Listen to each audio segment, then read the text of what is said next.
Hi, I'm Tony Haber, New York City's penthouse specialist, and today we're in my friend Jeff's penthouse garden.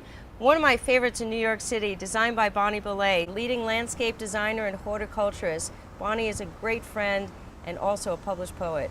Bonnie has created some of the most spectacular garden terraces, from formal gardens on the most narrow terraces to townhouse gardens. And now I get to let you in on the magic she creates with her garden architecture and design.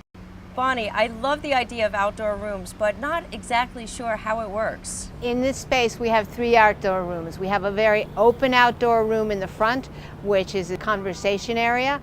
We have an enclosed area in the dining room where we want to give a sense of enclosure and a sense of privacy while you eat. And in the very back, we have chairs to sit in the sun. I really like the room you and Jeff created with the mirror. What made you come up with that?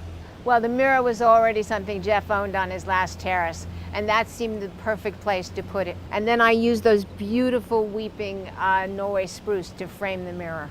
It's excellent. It's really beautiful. It's really cute. You did such an outstanding job picking the diverse mixture of trees. How did you go about doing that?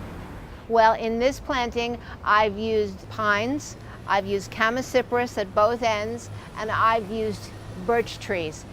They give you a combination of evergreens, a combination of textures, and even though their birch trees are deciduous, they have beautiful bark so that you have something to look at in the winter. Texture is very important when you work with garden material. The Chamaecyparis have a very light, lacy texture, a very soft texture.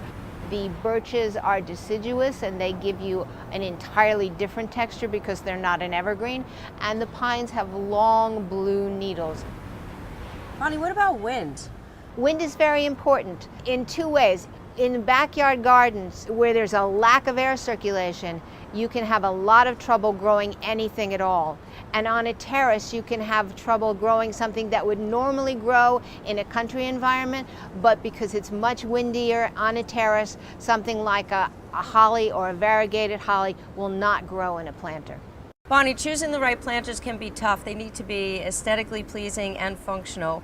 What made you and Ethan choose the planters for Jeff's terrace? Jeff specifically wanted meadow planters. The planters he had had on his last terrace were wood, and they had completely fallen apart when he had left the terrace. I've seen wood on a lot of terraces. Is wood the way to go? Wood is usually inexpensive, and if you're going to live there for 5 years, that's fine. But if you intend on staying at the same address, you're probably going to have to change them in 5 to 8 years after you put them in. So these planters last more than 5 to 8 years? Planters are steel. They're going to last forever. Fiberglass is also a very good choice.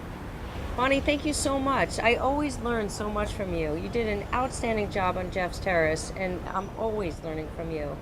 Thank you so much.